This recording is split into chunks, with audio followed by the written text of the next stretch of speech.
Can you hear me, Hey, bro? I can hear you. Can you hear me? Yeah, I can hear you, man. How you doing, man? I'm good, dog. I'm good. Good. I missed the reminder. I was in the zone. I'm currently working on some stuff, so I'm completely. So when I saw your message, I was like, oh no. But how you doing? I'm good, man. I'm good, man. Yeah, no problem at all, man. I think, yeah, everybody's, I don't know, with this whole COVID thing, like, it's just kind of messed up with everyone's schedules and stuff like that. There's like a million Zoom calls to go to and stuff. I had one earlier today, and then I was thinking, oh man, like, you know, is that going to overlap with the one that I've got with Terence coming up and everything? And it's just, yeah, there's so much going on, man. But and it's so hard to keep track of all of it, like when it's happening during during the week. It's like, it's so hard to keep track with everything. But yeah, man, gotta do what you gotta do in kind of situation. Yeah. But man, it's great to finally get on a call together and just kind of touch base and everything, man. Do you know what? Before I even go on, I kind of figured that because I have I've got a hub on Facebook specifically for Black Animators, just to kind of like gather together somewhere where we can share knowledge and, like, you know, just kind of give advice to some of the younger guys coming up. So I kind of figured, you know what, let me turn this into a bit of an interview kind of thing. So I'm gonna record. So basically, before I hit record, like, I was just gonna ask, like, you know, you okay with being on camera, like, you know, recording you and stuff? It's all right, bro. It's chill. Yeah. Cool, man. Yeah, man. So yeah, again, man, great to finally touch base and everything. You know, it's been the crazy thing is, like, I think we've been following each other on Instagram for a while.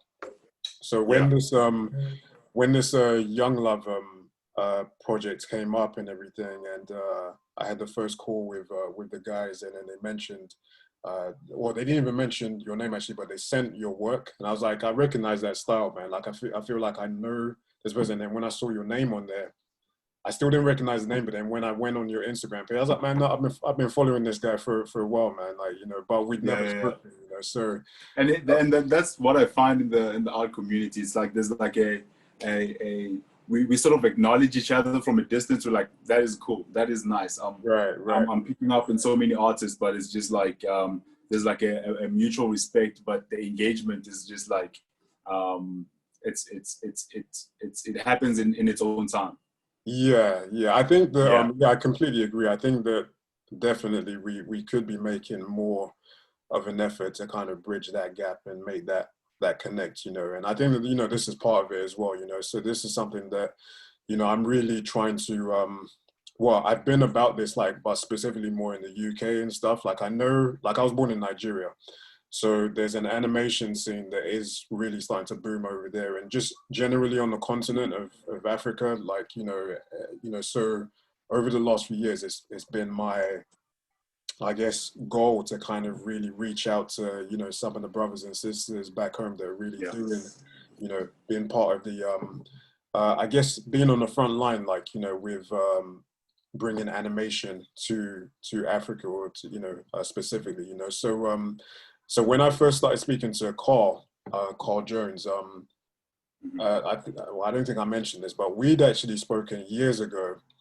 And then it was just kind of like a passing kind of comment, hey, you know, really love your work, blah, blah, blah. And then that was kind of it. And then he reconnected with me like about 2 months ago and sent me pretty much the same message that he sent like all those years back. And I was like, I recognize this guy's name. And then next thing I went back on Twitter. I saw the conversation that we had like back in 2013. I was like, oh, it's me, Max, like, you know, blah, blah, blah. So long story short, he has the same mindset as well, that he was saying that, you know, he's really trying to connect with brothers and sisters globally as well, and just trying to bridge that gap, you know. So I think that that's part of the beautiful thing about this project, Young Love, and, you know, everything that's involved. And it feels like there's a unified Oh, your microphone's cut out. Okay, you're back. Yeah, am I back? Yeah. Okay. Oh yeah, I was just saying, it feels like there's a unified consciousness between Africans and like Black people in general with the animation industry sort of booming. It's sort of like we want to connect a little bit more as artists, because it feels like even in how we approach certain things artistically and in terms of business, we are more inclusive and we are more understanding of each other and how we operate and how certain things we function. And it feels like we understand that we can represent ourselves as beautiful as possible. And I see with the conversations we've had with Carl, he's also made that connection a long time ago, and it's a similar story where it sort of was left hanging because we were like hope to work together at some point, blah blah blah, but it was left hanging. But then he engaged again in some other thing in a different element, but then that fell through as well. And then most recently it was with the Hair Love, and that was the project that I was like, okay, cool, I'm going to be part of this, and it actually happened. So it's that building block where it's like we're trying to unify as a culture. Into the Am I breaking up? Am I still good? Yeah, the connection's a little bit bad, but it's okay. I think, it's just technology. We're probably gonna have to deal with that throughout this thing, man. But it's all good. Yeah, man, I completely agree, man. I think that, there's a motto that I always say that, timing is everything, and, things will happen at the right time. Like, I think back then when, maybe Carl and I and yourself and Carl, like, when we all first started talking, like, the timing wasn't quite right, for whatever reason, but then on this particular project, 2020, things are kind of falling into place. And there is definitely, I mean, not just this year with all the craziness that's going on, but like, I think the last few years there has been like a real kind of conscious kind of effort to, not even just within the animation industry, like, Blacks in animation, but just generally speaking, to kind of bridge that gap. There's so many things that have been going on politically. So I think that there's a great thing that's happening now, and I don't believe it's a coincidence that, these things are taking place. But then bringing it back to animation as well, like there was a point that you were saying about how, it's just nice to work with one another. Like we kind of have the same understandings about like, how to represent ourselves and things like that. And I think that that's one of the great things that, well, one of the things that I've been desiring for a long time. Like I've been working in the animation industry for about almost 15 years now. And it's, in the UK, it's like primarily like, you're kind of like a minority, like specifically in the animation industry. Like I know about. Yeah, I was just about to ask, how's that journey been, man? Because it's one of those things I am very excited to know about, because I'm very sort of like young in the game, and I'm very curious of the patterns of where the journey is, because the pattern might not be the same, but there will be very much similar elements in your growth. So I'm just curious on how that, because for me it's like I've been here for like what, 4 years, so there's so much I can learn from you as well.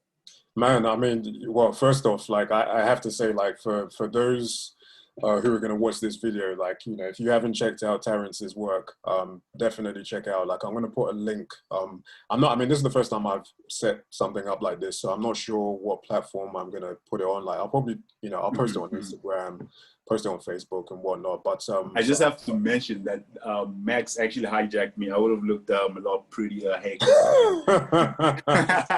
listen, man, this is the quarantine look right now, man. Like, everything there. It's like this whole quarantine has brought its own fashion sense. It's brought its own style. So let's just call this the COVID look, Yes, so, exactly. This is like a very we are capturing a moment in time. So we gotta. Right. This is authentic, man. No Instagram filters here or anything.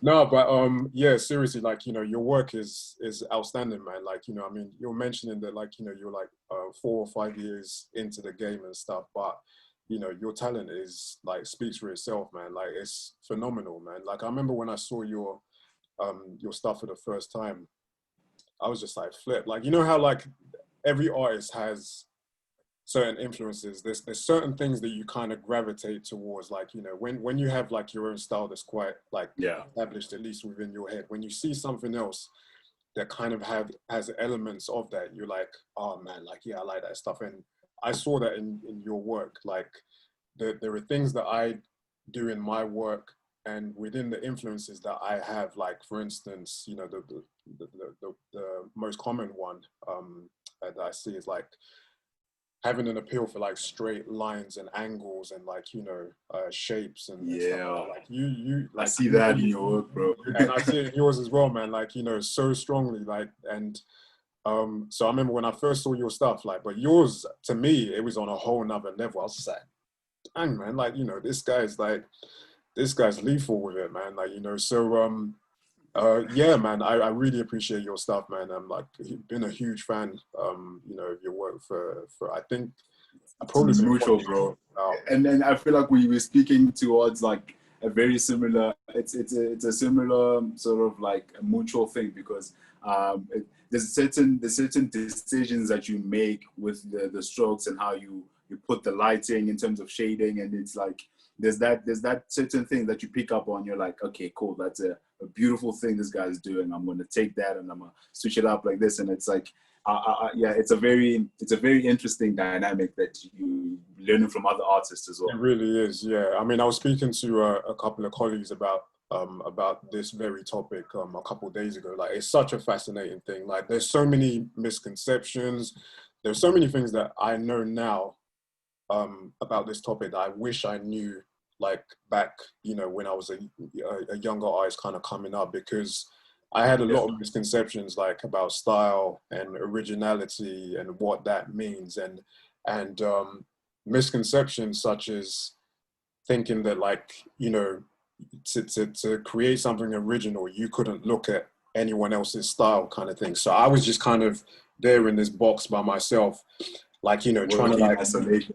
Yeah, completely isolated, like, you know, because like I was always under the impression, and I think this kind of came from maybe from university or maybe my art foundation course, I'm not sure, but like there was always this thing of like, you know, you can't, if you look at anyone else's stuff, like you're kind of copying them or blah blah blah, you know, this kind of thing, you know. And over the years, when I really did start that journey, like to find my own voice and everything, it really was through looking at other artists who had certain elements that I really was drawn to, you know, like I was talking about, like for you with like the lines and you know, the shapes and stuff like that. You know, you construct your characters in a very geometric kind of way, like, you know, it's like it's got an energy to it, you know, and so like, you know, and I'm sure, you know, I'd really be interested to kind of know who your influences were, but like, you know, a few of mine have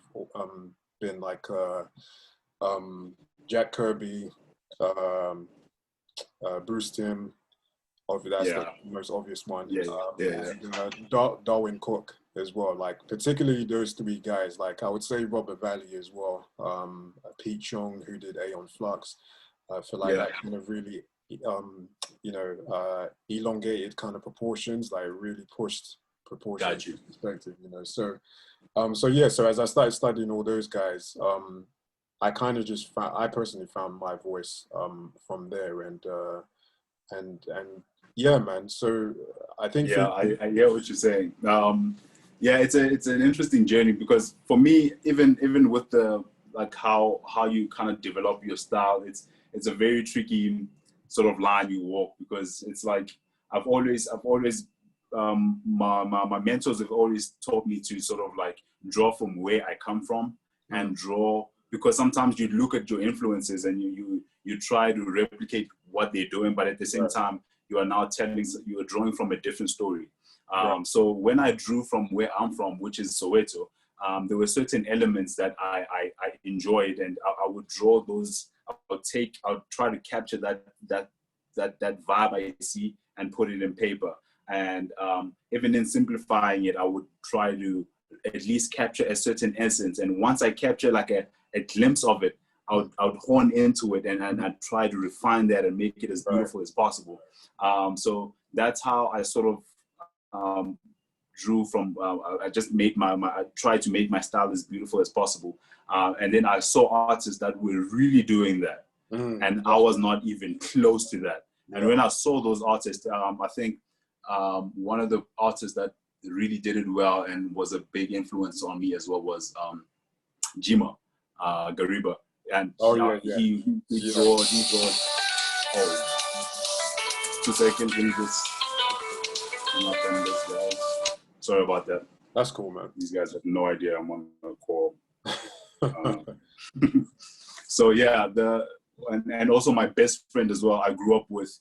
So from like grade this is like kindergarten, we went to same grade 1 and then till matric, and we dropped out of school together, and then we went to we started the job together. So we were like our own artistic community, so we drew from each other. And this is Mangaliso Panda Sibaya.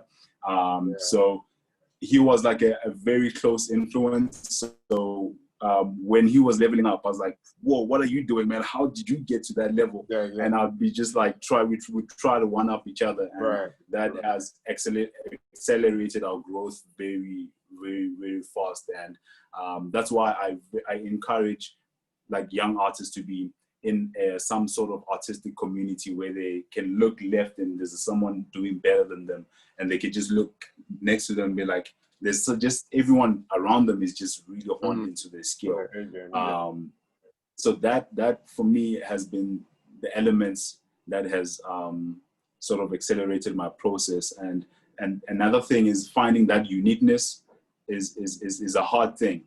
But that goes back to one of my mentors who just inspired, who just went like, draw from where you're from, because I always say like being unique is kind of like paradoxical because we are all kind of different. So just draw from your own thing, just draw from you. And even if you take influences from different artists, you will do it your own way. Instinctively, you will always do it your own way, because you can never do it exactly like the next person. So you gotta kind of embrace the differences and your instincts towards how you are taking the influence.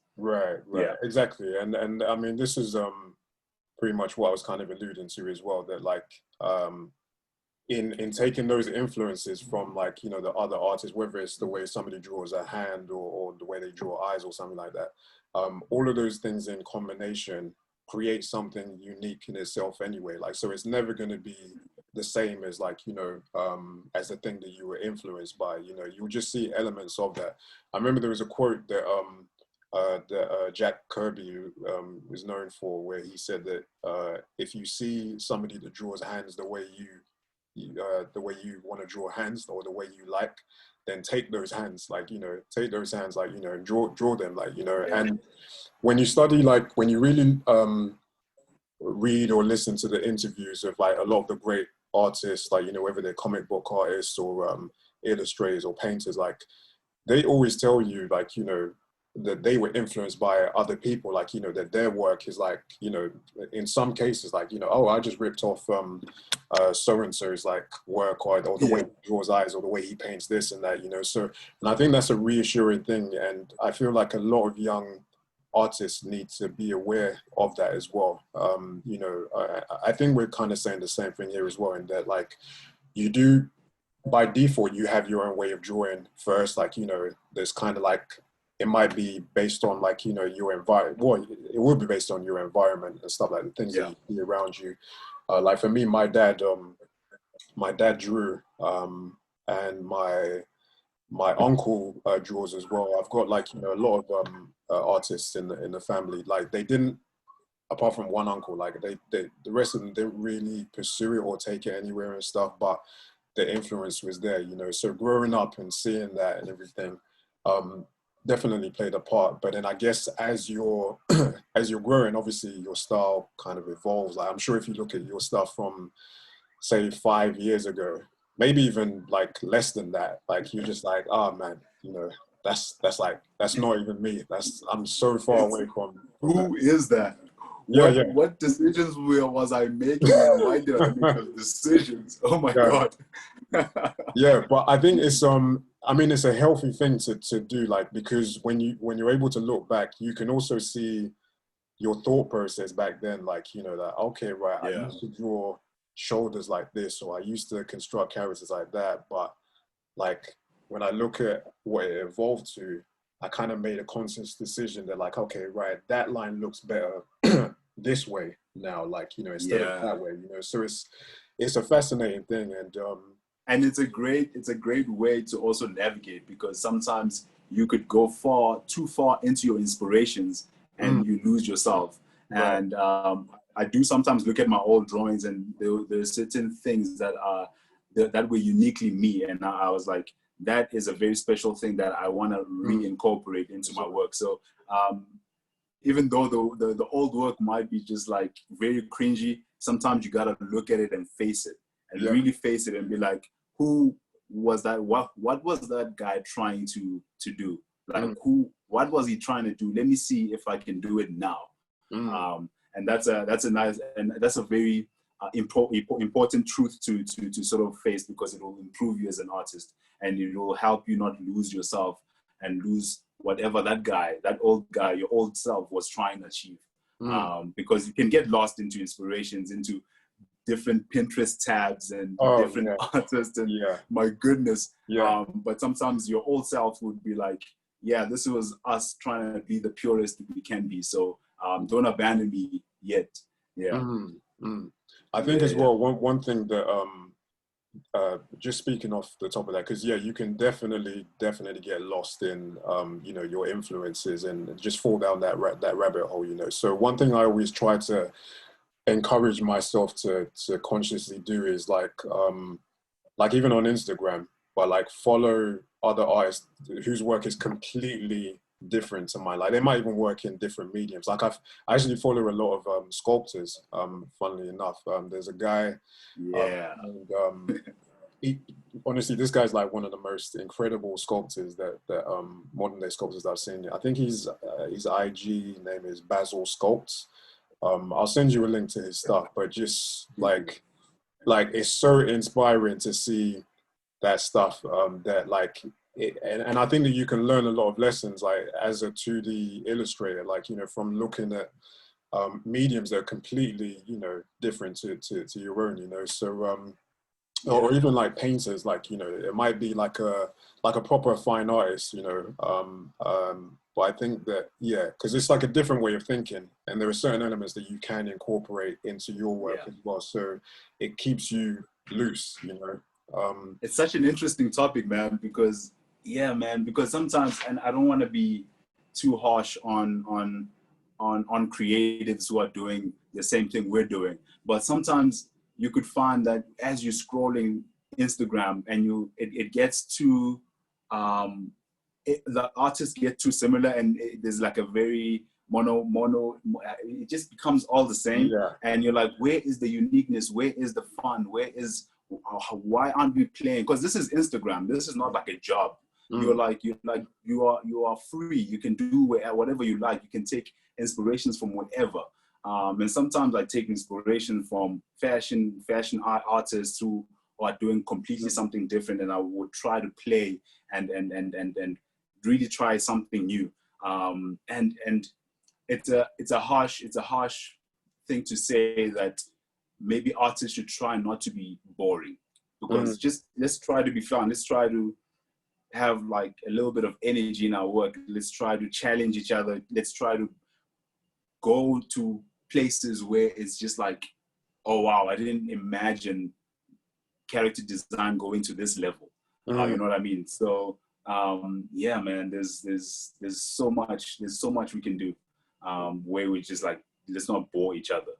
I completely agree, man. I mean, there's been phases where, like, I have gone online, and, you know, say you're looking through Instagram or whatever, and there are certain trends that like kind of pop off, and, you know, obviously the most common would be kind of like that typical Disney kind of look and everything. Like, you know, there's a lot of artists that kind of, you know, do that kind of thing, and it's like, you know, the big eyes, and you know, they kind of just look Disney-fied, and it's like it's a great style. It's not a knock on the style, but it's just in line with what you're saying now, that like, you know, I think it's because, I mean, the market is already saturated, so if you want to stand out, you know, you need to be producing something that has something different, you know, because there's well, I mean, there's millions of people who can do that thing, and they do it well, but it kind of just gets lost in the sea of everything else that's like that, you know. And again, we've gone back to your work, like your stuff like really stands out. Like I you know, there's not very many artists that I see producing work like yours, and I think a big part of that is not even just the way that you construct your shapes and stuff like that, but it's also culture is something that I see that's very, very prominent in your work. And this is actually something that I wanted to lead on to as well. Like how would you say culture influences your style? Yeah. Okay. That's a very loaded question. And I'm excited to sort of break down different levels of it. And yeah, because there's so much into it, and you can feel that, I don't want to use the word trend, but there is a global consciousness of like, there's like content for the Black culture where we're exploring different facets of the Black culture. And I might represent a small part of it, but I want to represent it. It's like a foundation, but I want to go in where Black culture is in the future. Black culture is in the past. Black culture is in the rural areas. Black culture is in the city. Black culture is everywhere. So it might seem as like a trend now, but ultimately it's the world being a little bit more exclusive, and it's a permanent thing. It's not just a trend. So I feel like as an artist, my responsibility is to kind of represent us in all those different facets as beautiful as possible. So my influence in culture is not just my culture, but where I see Black people in the future, where I see them now, and where I see us then, and how do I represent that as beautiful as possible. But then to just go back to the sort of like the most immediate idea of how I represent my work in culture, is sort of like, I'm a Tonga person, Tonga from South Africa. So it's a tribe, it's a Nguni tribe from South Africa. And we have a lot of vibrant colors, and we have a lot of, even in how we look, there's a very specific vibe that we have. And trying to capture that, it's very rewarding when you practice and you start capturing someone who is recognizably Black, and then recognizably Tonga. And then it's like different layers where you break down all those things. So I love that. That's the specific things that you wanna, as a Black creative, make sure you are very faithful to, and you make sure that you practice as possible, that you make all these little details very recognizable in your work. And that makes the work very unique, because you are telling your story, and you're trying to be accurate to your story. So sometimes even when an audience receives your work, if they feel a little bit foreign to it, it adds a beauty to it, because it's like they're not aware of this thing. They're like, whoa, this looks familiar, but it also looks foreign. Where it goes back to the conversation about the Disney thing, where it all feels familiar because we've seen it all before. But when something has like a little feeling of like, this feels a little bit foreign, that's something we shouldn't shy away from. It's a beauty of representing something that isn't common. And we are trying to be, in a world that is also trying to be inclusive, we have to embrace that. So that's why I'm saying it's such a big concept, but when we sit and think about it and really embrace it, we'll really find the beauty in the particular strokes that we make, and practicing how to really refine the things that we enjoy looking at. But yeah, man, I feel like I can keep going. You know, no, it's big.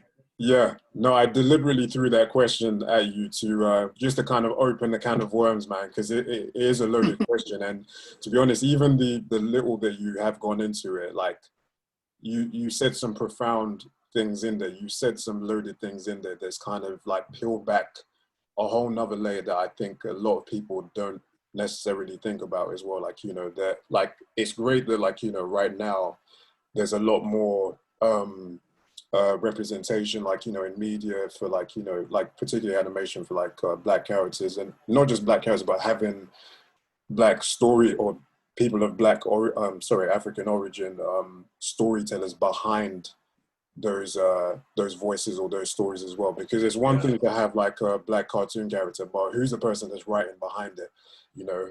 So that authenticity has to be there as well. But what you just said just now about not just designing, you know, a Black African character, but also get into the specifics of like, you know, like what region they're from. That's a whole nother level in itself. And I think that that's something that absolutely, like, you know, we need to push forward, you know, that, you know, like I said, I was born in Nigeria. So the funny thing is, that's just popped into my mind. Like there's certain memes online, like on Instagram, that talk about like, you know, certain particular ethnic groups in Nigeria that, like, you know, the head shape looks like this, and like, you know, and like, I mean, to a certain extent, a lot of that stuff is true, man, you know. So although that was like a meme that's kind of like, you know, sort of laughing at it and stuff, but I think all of those things need to be acknowledged and celebrated as well. That like, you know, we're a very diverse people as well, and like, you know, I think it's definitely up to us to explore our own visual representation. That, you know, it's not enough to kind of just draw a character, paint his face black and everything. Even get down to like with this project that we're on now, Hair Love, like that's why I love it so much, in that like it's not just a surface thing. Like it's going down to like, you know, the very minute detail that's so important, like, you know, the hair textures, and like, you know, what does you know, hair, like somebody with locks, what does that hair texture look like compared to somebody with braids? You know, it's not just like one specific kind of like, you know, texture kind of thing, you know. So I love that stuff, you know, and it's I think again it's going forward, I'm really excited to see where we're going to take we're going to take our own stories and our own representation, you know. And it's encouraging as well to see you know, young brothers and sisters like yourself with such passion and such for authenticity and such talent as well, you know, and vision to kind of know that, okay, this is the direction that we want to go in, you know. This is where we're going. Yeah, I think it's a beautiful thing, man. I was just going to I've just gotten your Instagram page up, so I'm going to try and do like a screen share. So if you can talk about some of your pieces, like, because I was going to pop it up like whilst you were chatting about culture in your work and everything. So if you could kind of just feel free to expand on that, because that's all right. So I wanted to just add on the conversation you had from the Nigerian memes that you said. Even that conversation we're having in regard to that, we in the process of trying to find that authenticity in our work, we run into a risk of offending each other. And we shouldn't just focus on that, because the focus is to try to represent ourselves as accurate as possible. But even in the conversation, when if I bring it up that I feel like Nigerians have this certain kind of shape, I risk the chance of like offending you. But at the same time, I'm just like I'm expressing the thing that makes you, and I'm trying to put that in my work. So. That I don't think we should shy away from that conversation, because even though I'm risking offending you, but I'm just trying to represent you as faithfully as possible. To be honest, I think within ourselves as a race, I personally don't feel that would even be a risk. I don't think that issue would be there.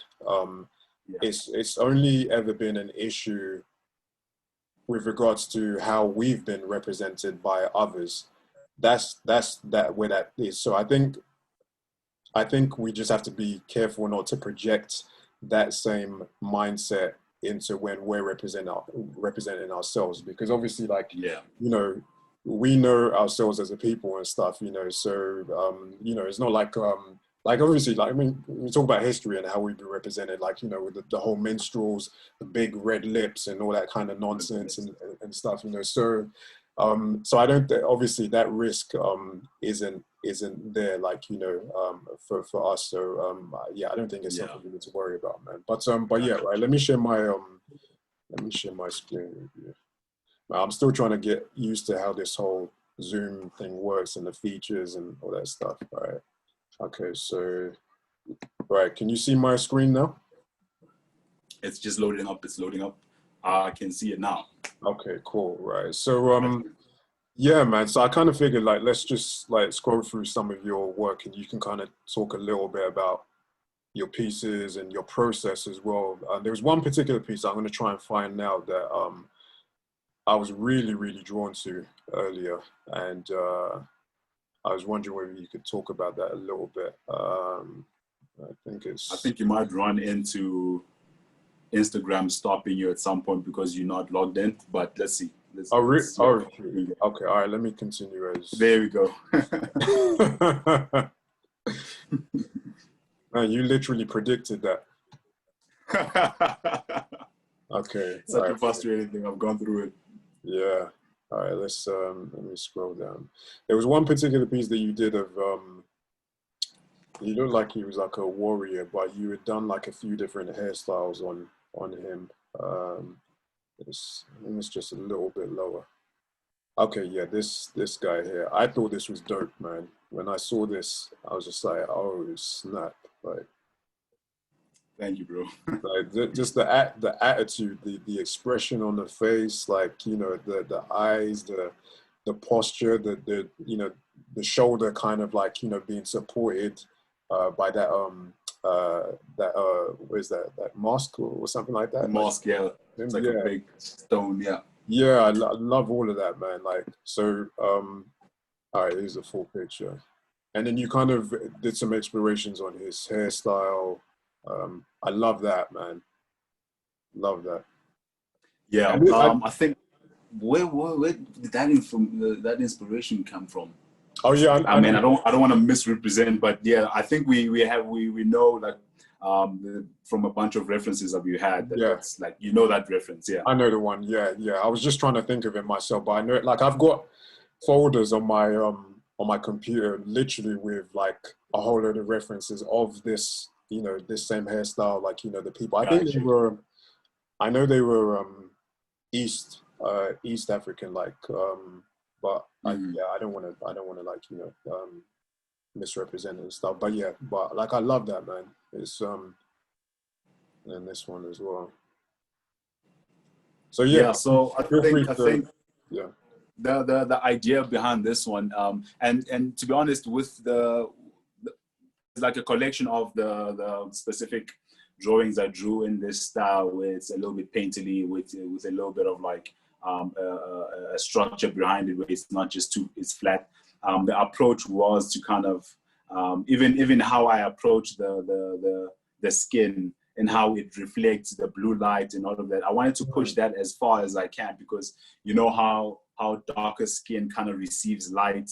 Even like when I'm looking at your face right now, and the blue screen against your face, it's basically that.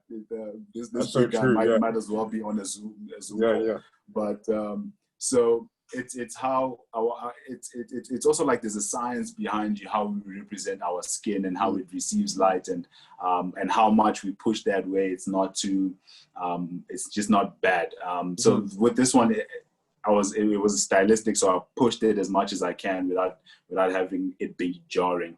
I love it. So that was the approach. And yeah, and then the hairstyle, I think this one might have been inspired by the iPhone notch. Oh wait, hold on, wait, let me hear that. Which one? This one here? Yeah. Really? The iPhone notch. Yeah. But yeah, I was trying to find. Oh yeah, by the way, this is part of the story of Emka. It's a story I'm currently working on, and we've created like a pitch bible for it, and we're just sending it around to see if we just get any interest from it. But yeah, we've been writing the story myself and Isaac, one of the guys who actually mentored me. So that's part of that story. And this also there's inspirations from like African wrestlers where they even how their outfits how so that's where I drew some of the inspiration from. Yeah. Oh yeah, yeah. I think I can see. Do you mean the Senegalese wrestlers or which countries? Yes, Senegalese wrestlers. Yeah. Yeah, yeah. It's interesting actually seeing this because I did a project a couple of years ago specifically about Senegalese wrestlers. It was I'd actually had it in mind to do something with that concept for like years and years. Like I had a folder, again a Pinterest just full of like references of those wrestlers, like with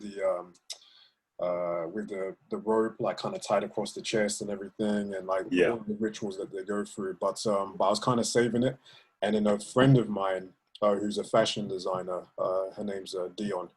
She approached me and she wanted to create a promo for her clothing line that she was just about to launch. And lo and behold, like, her concept was Senegalese wrestlers as well. So both our ideas kind of like just connected like straight away. So I created this short animated promo for that. Let me see if I can find it. So I kind of based it on like a sort of anime kind of style wrestling kind of video. Have you seen Becky the Wrestler? No, I haven't seen it. Okay. Well, yeah, there was. I might recognize it though if I. Yeah, you probably recognize it. So, okay, here it is. Here. So let me see. Oh yes. I don't know if it's gonna play properly. How is the sound?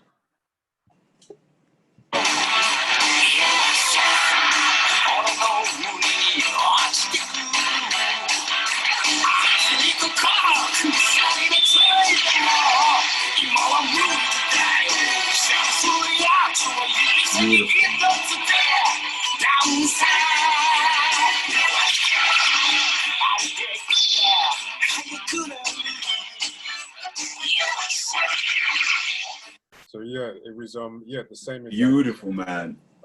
Thanks a lot, man. I appreciate it.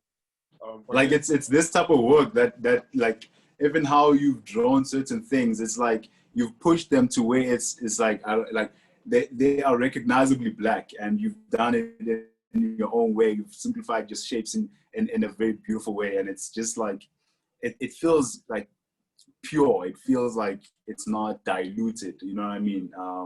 It's really good. I appreciate that, man. But yeah, so it's so interesting to kind of see that connection there. Like maybe that was why I was drawn to this as well. Like, I just think that the concept is there really is something there. So yeah, off the back of that short, like I do have a story that I really want to develop into someday, hopefully, if I can turn it into a series or something like that, that is almost like an African version or a Senegalese version of Baki the Wrestler, which is like, this young village boy that, he aspires to be a wrestler, and he's really good, but kind of like, he comes from a small village kind of thing. And then he basically makes it into like the big leagues and stuff like that.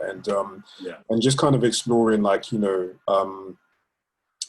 life, his life as like a young boy, like, village. Like I really wanted to be like very authentic and stuff. Like he doesn't live in like a, I don't know, like the city or anything like that. So like even his training is like using nature, like, I don't know, bamboo trees or, stuff like that, something that's very... the things around him, the animals, maybe just, Exactly, yeah.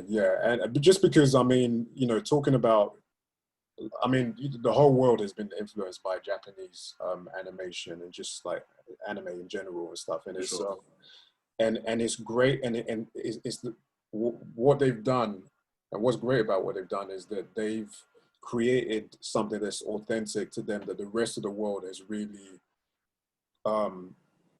is really accepted and like, you know, and turned it into like a trend, and not just a trend, but like, you know, it's something that's respected. Like, you know, when we watch all of these films, like, I mean, shows like, you know, what's that one? The Last Airbender, or I don't know, you name it. Yeah. It's like we're watching like a cultural, you know, experience. Like, you know, we're watching something that's like that's authentic to whether it's Japanese culture or Chinese culture or Korean culture. But I think that that's something that and we are already on that path now, but we need to tap into as well. We've created something that's authentic to us, that like, you know, the rest of the world can kind of like look at and say, and look at it in the same light. Like, you know, I don't know what it would be called, whether it be I don't know, Afro anime or what. Yeah, we've been sort of throwing those words around. Yeah, I've been hearing. Yeah. How do we identify ourselves? Yeah, I mean, whatever it's called, but I think just the idea or the concept of it or the movement of it, it's already happening anyway. But I think that same model is what we need to do, and it's not even just in animation, but just, you know, in literature and stuff like that. You know, and I mean, that's been happening already and stuff like with, you know, great writers. Yes, and even Lovecraft Country, like in how they have approached that series in itself, is just like an extension of what we are currently trying to do with our stories. Right. And it's how we approach that and being authentic to our story. And I feel like as long as we are authentic to our stories, it will definitely resonate with the world.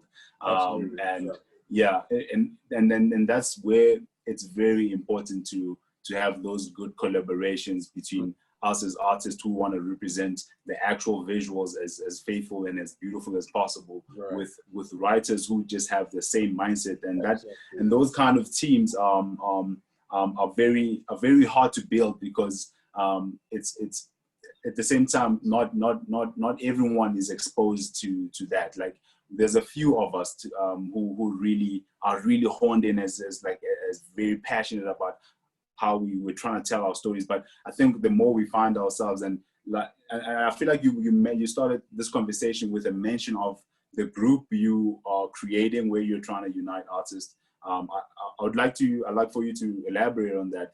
What is the plan behind that, and what is that?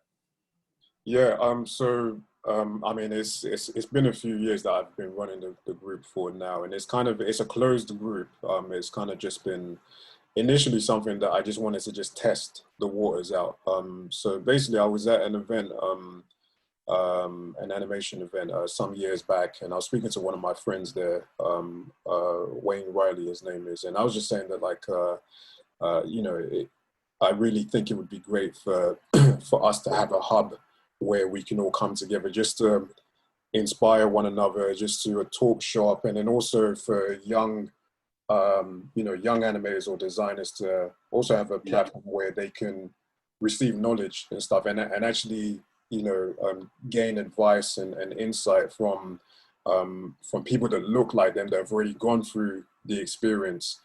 You know, to kind of say, okay, right, you know, this is the path that you know, you can take and everything. You know, do portfolio reviews, things like that, and just to kind of have like direct access into other Black folks that are actually in the animation industry, you know, to kind of say, okay, right. Because for me, like, there's a need for that, like, because for me, when I first, you know, was coming up and everything, I didn't have that at all. I didn't have, you know, I didn't have anybody, you know, that I knew that was Black, that was like in the animation industry, you know, or anything like that. You know, I was just. And a couple of years later, I can relate to that story still. And that's dangerous. You know what I mean? Yeah. It's worrying. Yeah, because it's like, you know, not enough is changing, you know, and it's a very, very slow change, you know. So that's why, like, there's more of a responsibility for, you know, people like us to really kind of, number one, get your face out there. Number two, make sure, like, you know, whatever you're credited on. This is something that my dad actually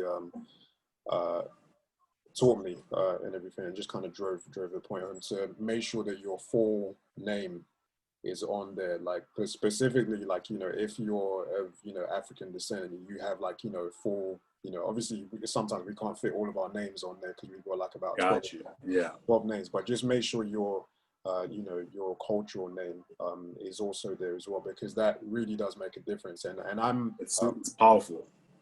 It really is powerful. Yeah, I'm living testimony of that, because I've had people. I remember the first time it happened, it almost brought me to tears, man. Like, I had somebody message me on Twitter like some years ago, and they were from Nigeria as well, but they were living there.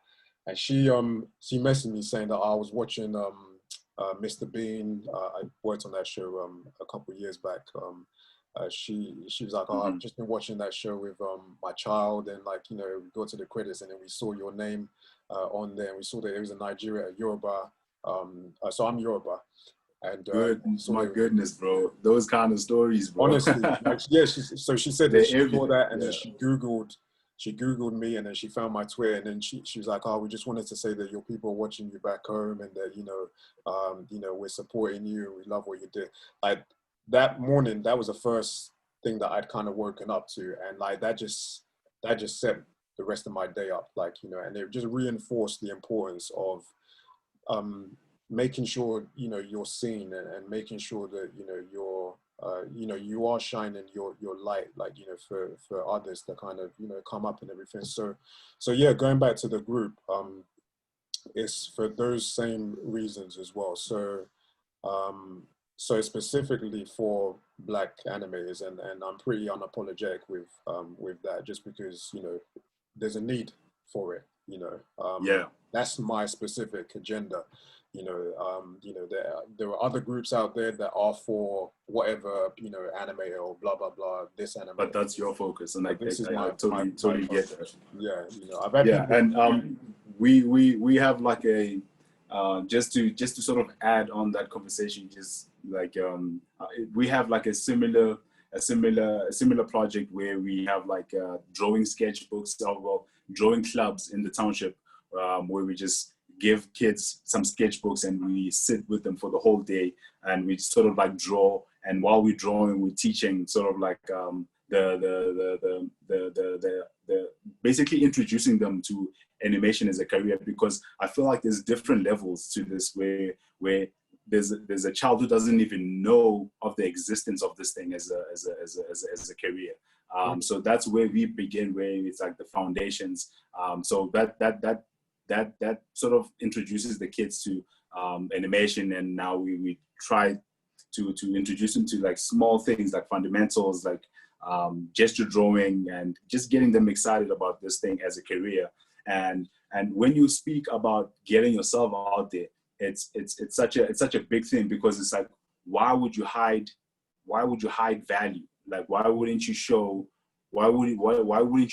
this thing? Because you can see how it's benefiting you, and if it benefits you, you can see how it can benefit the next person, especially if they can relate with you in a deeper level from where you're from, how you look, and just how crazy your hair is right now. You know what I mean? Like, it's like, yeah, man, it's very important to just not hide that value, because it's for me, I remember when I saw artists who were at a very, like, a high level artistically and in terms of their careers, and when they were Black, I was like, oh my goodness, like, this is great. Like, this is inspiring me to also go like, nah, I can do this, and then more, you know. So man, it's super important that we actually not hide our value. Definitely. I mean, so who were the I mean, coming up yourself, like, did you have anybody that you could kind of, obviously you had your friend that you guys kind of pushed each other, but as far as like anybody that was already established in the industry and stuff, like whether it was in Soweto or abroad in the US or UK, like, did you have anybody, you know, that you kind of looked to and say, okay, right, that's where I need to, somebody Black specifically? Yeah. Artistically, I had Jima as like artistically like a reference. I'm like, this guy's, I like what he does. But then it was later on in in my schooling, where I found that even beyond artistically, just how people run their business and how they run their how they take care of their artwork beyond Instagram, beyond just drawing, in terms of like, they want to be more than that. They want to be showrunners of their own projects, and how they don't compromise on that. I've sort of like tried to attach myself to that, because I also want to tell my own stories. I don't just want to draw. I want to actually tell my own stories and execute them as beautiful as possible. So there were people like Isaac Mohajane, who is not an artist, but is sort of like a producer and a storyteller. I've looked sort of beyond specifically artists, but just how people want to run their own shows and want to run their own IPs. From how Kanye West wants to run his own IP with Yeezus, and that fight where you can see he's just fighting for his own IP. He's fighting for just his own projects to be his. That battle is also like something that is in me from looking at Black artists in different mediums. It's sort of like we are sort of fighting the same fight with different artists, like Joe Biden with music industry. You know what I mean? Like it's like the same fight, but it's just in different mediums. And I feel like with us, in terms of visual development and as artists, we're a little bit behind on those conversations. We're so quick to give up the thing that we value the most, the thing that we spend our lives on. We are so quick to just give it up.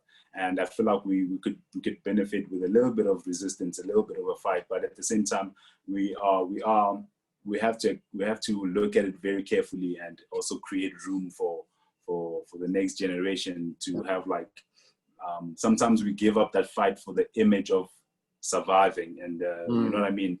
So yeah, it's super tricky. It's super tricky, but yeah, I learned from those guys.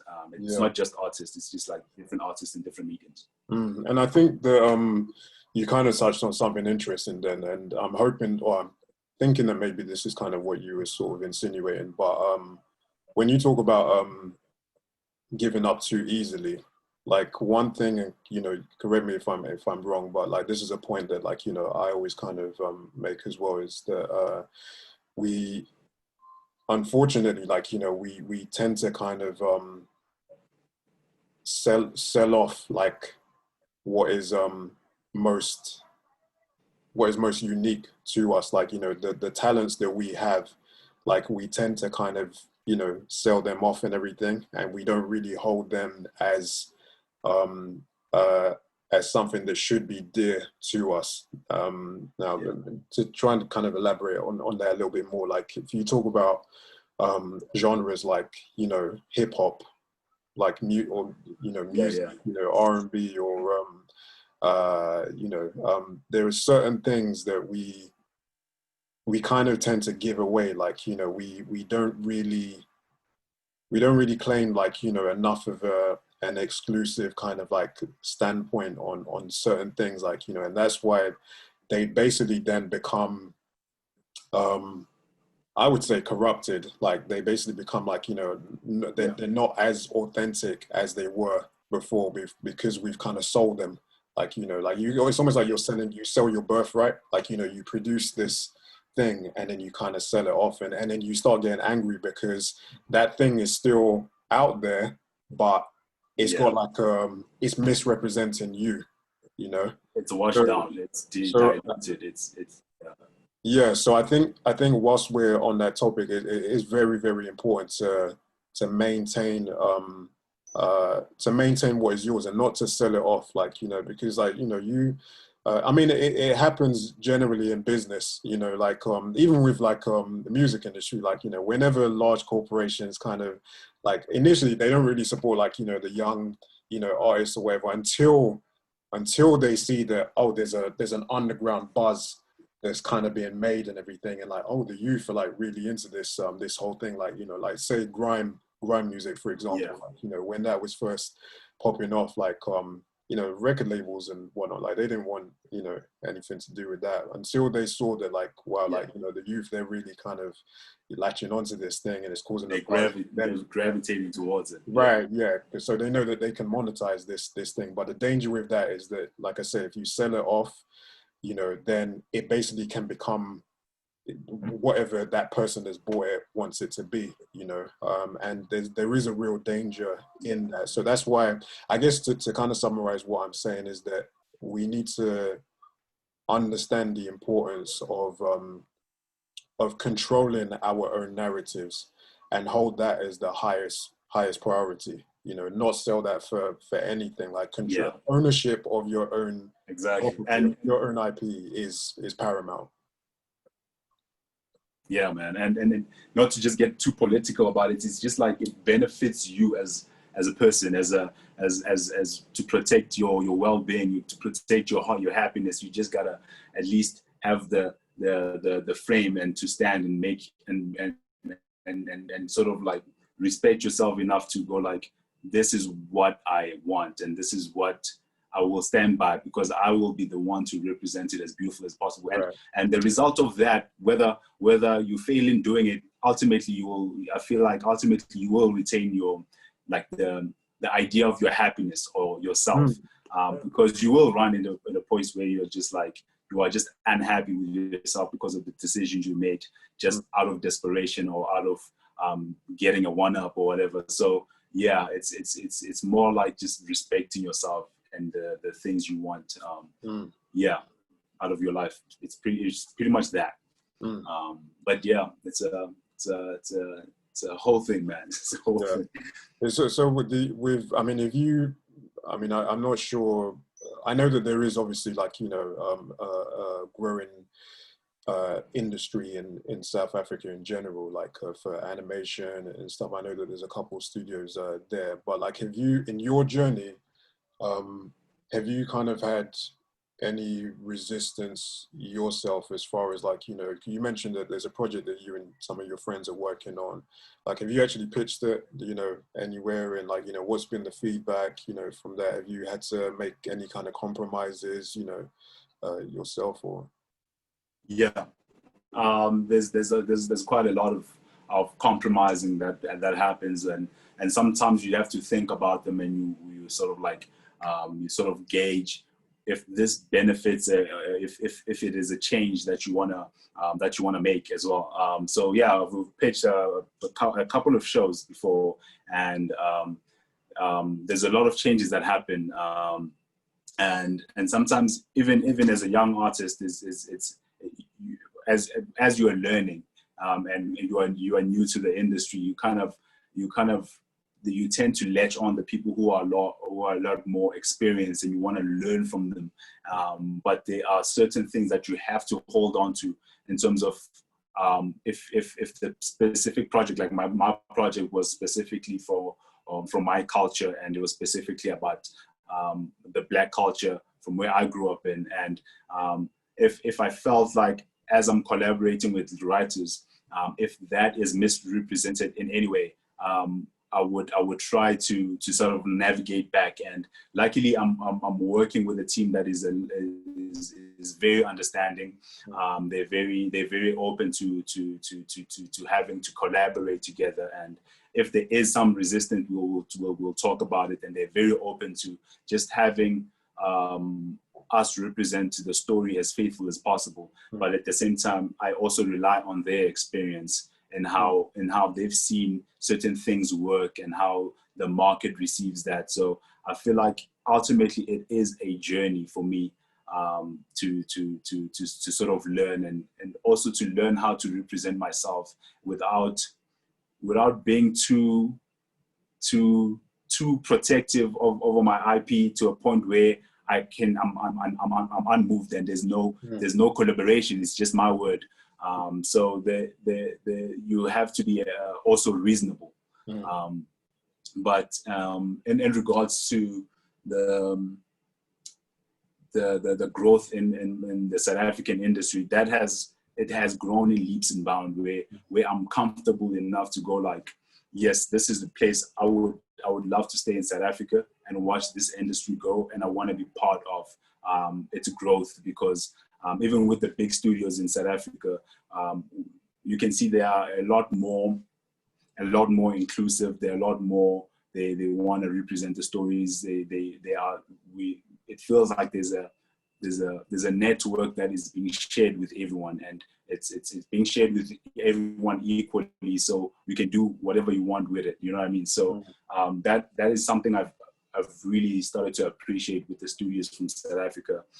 But there's still much more work to be done, where that those networks are shared with actual Black companies, where we can actually start building from ground up our stories, our companies, our studios. So we can actually just like work with the new generation that can plug in to a system and a company that already favors them, that already enjoys their stories, that doesn't discriminate about to them, and that is very just like understanding of where they're from, and it actually embraces their stories, as opposed to just try to dilute their stories and compromise too much. And I think we are getting to a space where those compromises are becoming less and less and less. That's good, man. And I think that, I would say, just continue to strive for that. I mean, the best, I think you were asking earlier on, like, for like, advice, like, for you coming up and everything, like, I really would just kind of leave you with that, like, just continue to strive for that. But more importantly, maintain control over your own representation, and how you portray yourself and your stories. And this isn't even talking about like being unreasonable with, oh, I wanted my character to be a to be a race car driver or something like that. I'm talking about like these cultural like nuances and cultural authenticities. Like, like I'm for, like, something I always say is that, like, or representation, like, it obviously matters, but like authentic representation is a thing as well. Like, you need to have that. If you don't have authenticity, then it might as well just be like, a non-Black character, but just in blackface kind of thing. And I've seen a lot of that as well. I got you. Yeah. There's really no point in doing that. And so that's one thing I would just leave you with, because it sounds like, not just sounds like, but I can see in your work as well that, you have a lot of ideas, you have, aspirations and goals, and you have a lot of talent that, you're really wanting to put out there. And I have no doubt that, like, you're going to do some great things, like, in the years to come, like, so I'll definitely be looking out for that. And we'll be definitely, as soon as this whole thing blows over with COVID, definitely hopefully be making my way down to South Africa at some point, like, or specifically Soweto. So I'll be looking you up. But yeah, just that'll be hella sick. We'll probably do there's so much. Do that, bro. Definitely, man. But yeah, on that note, like, I'm gonna wrap it up there, because I'm sure you've got some work that you probably need doing and stuff. But yeah, if there's anything that you want to any last messages that you might want to say to some young animators or young designers coming up, any bit of advice that you might want to pass to them? Nothing more. No, I'm kidding. Firstly, I'm super appreciative of this. This was like a very spontaneous call. Didn't think it was going to get to this, but I'm super appreciative of this. That's cool. And any last thing I would want to say, man, that's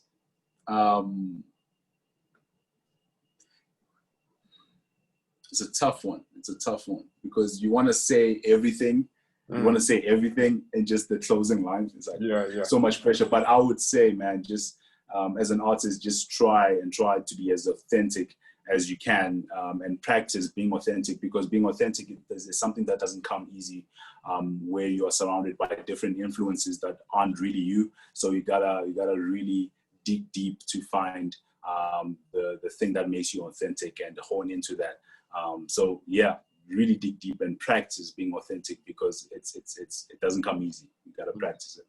That's beautiful, man. That's beautiful. Listen, Terence, I appreciate you taking this call and just giving some insight into, you know, your experience coming from South Africa and, you know, into the animation industry, and like I said, man, you know, your talent speaks for itself. You know, there's a whole load more I could have asked you. I'm sure if you're up for it anyway, like, you know, we could definitely do like a part 2 kind of thing and dig a little bit deeper into some of your some of your work processes, you know, what software you use, blah blah blah, like techniques that you have and everything. I think that would be good. So maybe we can set out for a part 2. But I'll round that off now. Let me hit stop on the recording. But I'm gonna stop the recording, but stay on the line for a second. Yeah. That's all right.